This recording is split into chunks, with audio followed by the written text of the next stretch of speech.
Друзья мои, всем привет!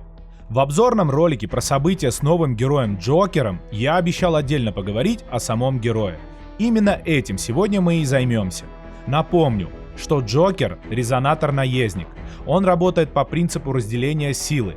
Более подробно об этом принципе я говорил в ролике про резонирующих героев.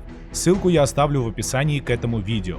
Как и для других резонирующих героев, чтобы Джокер принимал 100% статистики от другого героя, необходимо улучшить его особый навык до 4 звезды.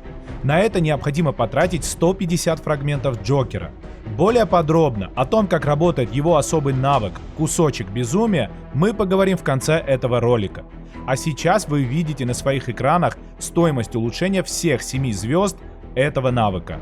А теперь перейдем к разбору его основных навыков. Как и в ролике про резонирующих героев, в этом нам помог Кратос, игрок из 97-го штата. Если будут вопросы к Глебу, его контакты в описании. Первый навык – коробочка Джокера.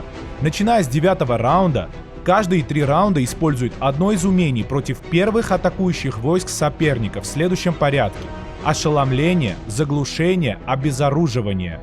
Напомню, что первые атакующие войска — это те войска, которые в рамках раунда идут в атаку первыми. Соответственно, пока пехота не умерла, она будет первыми атакующими войсками. Когда пехота закончится, на ее место встанут наездники, после наездников — охотники. Многие игроки могли задаться вопросом, что значит ошеломление, заглушение и обезоруживание в рамках игры State of Survival. Итак, при ошеломлении противника весь урон, который он наносит, сводится к нулю. На примере Джокера все эти умения работают только против первых атакующих войск соперника. К слову, Марта ошеломляет все вражеские войска. Это работа ее 3-го навыка, лучше и новее. Заглушение работает следующим образом. Навыки героев противника перестают работать, при этом войска все еще наносят урон. А обезоруживание работает ровно наоборот. Полностью сводит к нулю урон от войск противника, но навыки продолжают наносить урон. Таким образом, Джокер, начиная с 9-го раунда, каждые 3 раунда сначала приравнивает к нулю наносимый противником урон. Через 3 раунда блокирует работу навыков противника, а еще через 3 исключает урон от отрядов противника. Напомню, этот его навык работает в отношении первых атакующих войск противника. Второй навык – вечеринка судного дня. Начиная с 3-го раунда, каждые 3 раунда все ваши войска наносят дополнительные 7,5% урона по первым атакующим войскам оппонента. Третий навык – гостеприимность. С помощью него Джокер каждый раунд увеличивает урон всех ваших войск, наносимый по вражеской пехоте, на 8%, и снижает урон, наносимый вражескими охотниками, также на 8%. Помимо 3 основных навыков, у Джокера, как и у других героев-резонаторов, есть особая способность – кусочек безумия, о которой мы говорили в начале ролика. На максимальном 7-м уровне этот навык работает следующим образом. Каждый раунд сражения увеличивает урон всех ваших войск на 7,5%. Но есть у этого навыка и второе действие. Как известно, в любом PvP сражении из тех войск, которые не выжили после окончания боя, 35% станут ранеными и 65% легко ранеными. В виде платы за увеличение урона ваших войск, навык Джокера на максимальном уровне увеличивает количество раненых на 7,5%.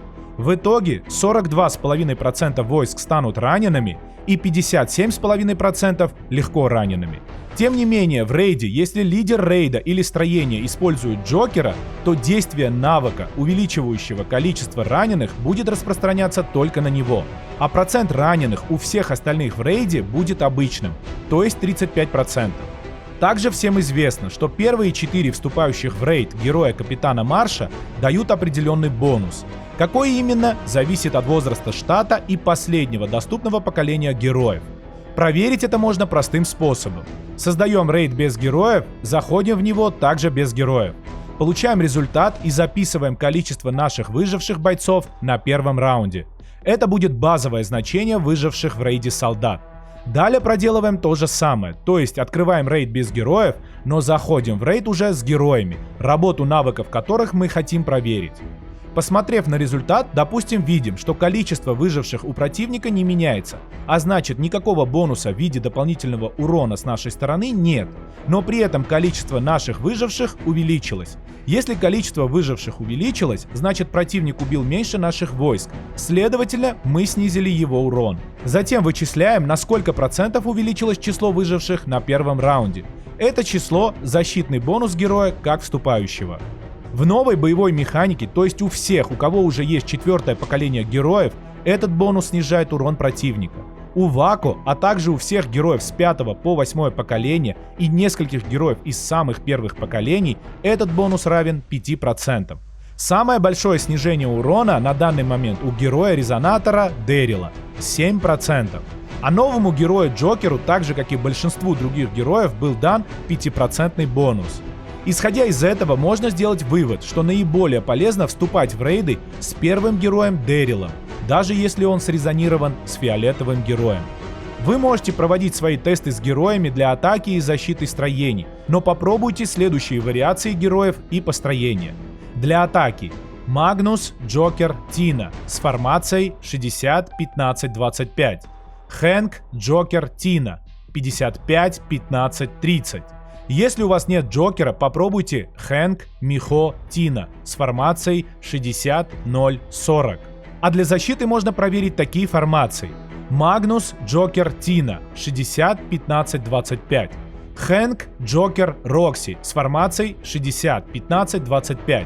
И последний вариант, который я дам, это Магнус, Джокер, Рокси 60-15-25. Все о формациях и раундах сражений также я снимал видео, ссылки будут в описании. На этом у меня все, друзья. Подписывайтесь на мой канал, ставьте лайки и делитесь в комментариях своей победной формацией. Давайте обсудим, как теперь играть сражения с вводом наездника-резонатора Джокера. И не забывайте, что все это и многое другое вы можете обсудить со мной и с нашей командой в сервере Discord. Я желаю вам побед, берегите себя, всем пока!